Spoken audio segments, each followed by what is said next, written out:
তাই তো বলেছিলেন, আমার মরণের আর নাই রে ভয়, ভাণ্ডারিতে ভাণ্ডারীর উদয়, জনম মরণ সৃজন পালন ভাণ্ডারীর হুকুমে হয়। তাহার এই গানের মর্মকথা যেন তাহার জীবনেই নিহিত রয়েছে।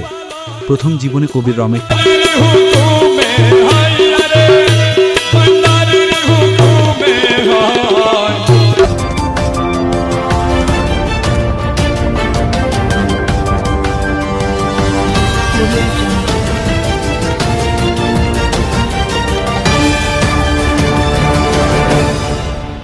রমেশশীল এই নামটি শুনলেই অনেকের অন্তরে মাঝভাণ্ডারী সুর বেজে ওঠে।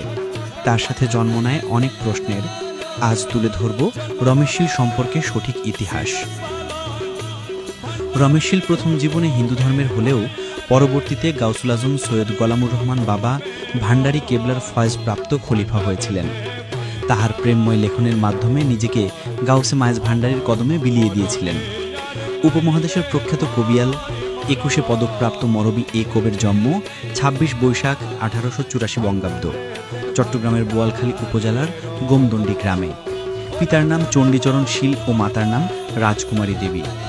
রমেশ ফকির মাইজ ভাণ্ডারী বাবা ভাণ্ডারী কেবলা থেকে এমন কামেলিয়ত অর্জন করেছেন যা নিজের মৃত্যুর আগেই মৃত্যুর কথা বলে বিদায় নিয়েছিলেন। বাবা ভাণ্ডারী কেবলার বেসাল শরীফ 22 চৈত্র হয়েছিলেন, তাই রমেশশীল বলেছেন, আমি যাব 23 চৈত্র। সত্যি যেমন কথা তেমন কাজ, 23শে চৈত্রই তিনি দেহ ত্যাগ করেছিলেন। কবিয়াল রমেশশীল যখন মৃত্যুবরণ করলেন তখন তার মৃতদেহ নিয়ে তৎকালীন সময়ে দ্বন্দ্বের সৃষ্টি হয়। রমেশশীলের স্বজাতি হিন্দু ধর্মাবলম্বীরা তার মৃতদেহকে পুড়িয়ে ফেলার দাবি জানায়। অপরদিকে মুসলমান তথা মাইজভাণ্ডার দরবার শরীফের আশেকানগণ তাহার লাশ দাফনের প্রস্তাব জানায়। যেহেতু রমেশ ফকির ছিলেন মাইজভাণ্ডার দরবারের একনিষ্ঠ আশেক, লাশ নিয়ে দুই পক্ষের মধ্যে আলোচনা চলতে থাকে। আলোচনার এক পর্যায়ে স্থানীয় চেয়ারম্যান উভয় পক্ষের সমঝোতার লক্ষ্যে রমেশ ফকিরের স্বজাতি অর্থাৎ হিন্দু ধর্মাবলম্বীদের প্রস্তাব দেন, যেহেতু রমেশ ফকির মাইজভাণ্ডার দরবারের ভক্ত, সেহেতু রমেশ ফকির তাদেরও সঙ্গী, তাই তার উপর তাদেরও অধিকার রয়েছে।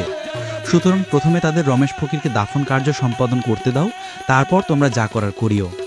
যেহেতু আগে পুড়িয়ে ফেললে দাফন করার উপায় থাকবে না, কিন্তু দাফনের পর তোমাদের কাজ করার সুযোগ ঠিকই রয়ে যাবে। হিন্দুরা এ শর্তে রাজি হলো। অতঃপর মাইজভাণ্ডার শরীফের আশেকানগণ রমেশ ফকিরের দাফন কার্য সম্পন্ন করে দরবারে ফিরে গেলেন এবং হিন্দুদেরকে তাদের কাজ করার কথা বলে আসলেন।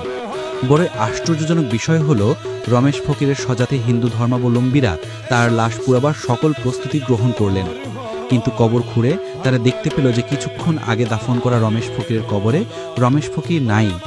রমেশ ফকিরের জায়গায় একটা গোলাপ ফুল পড়ে আছে। সুবহানাল্লাহ! কবরের ভিতরে তারা রমেশশীলের দেহ খুঁজে পেল না। আশ্চর্যজনক ঘটনার খবর চারদিকে ছড়িয়ে পড়লে তৎকালে অসংখ্য মানুষ তা দেখতে হাজির হয়েছিলেন রমেশশীলের সমাধিস্থলে।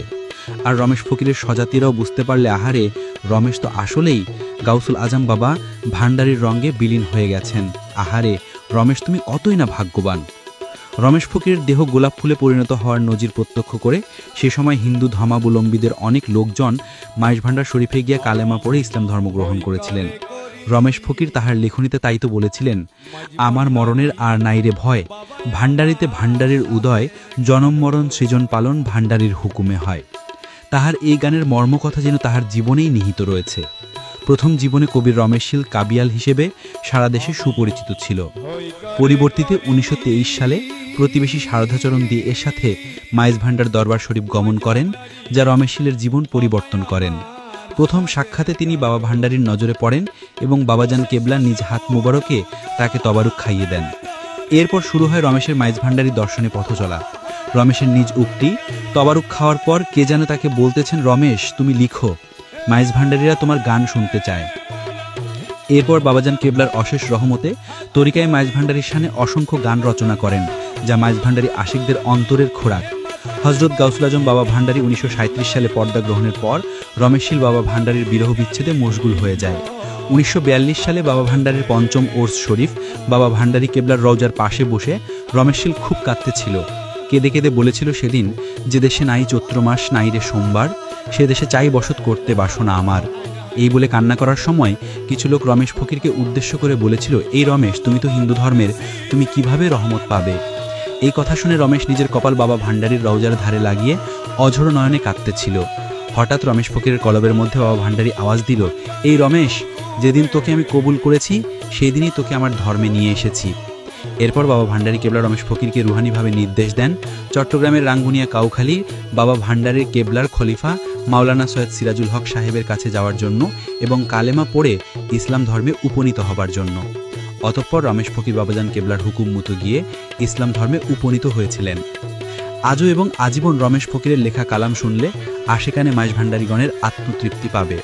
রমেশ ফকিরের গালে মূল তত্ত্ব হল মুর্শিদ প্রেম এবং তরিকার মহত্ব। বাংলার মরমী জগতে তিনি ভান্ডারী গানের সফল গীতিকার। তার লিখিত মাইজ ভান্ডারী কালাম সাধারণ মানুষকে অতি সহজে মুর্শিদ প্রেমে ধাবিত করেছে। তিনি তার লিখিত গানের জন্য অসংখ্য পুরস্কার পান, যার মধ্যে 2002 সালে মরণোত্তর 21 পদক লাভ করেছিলেন।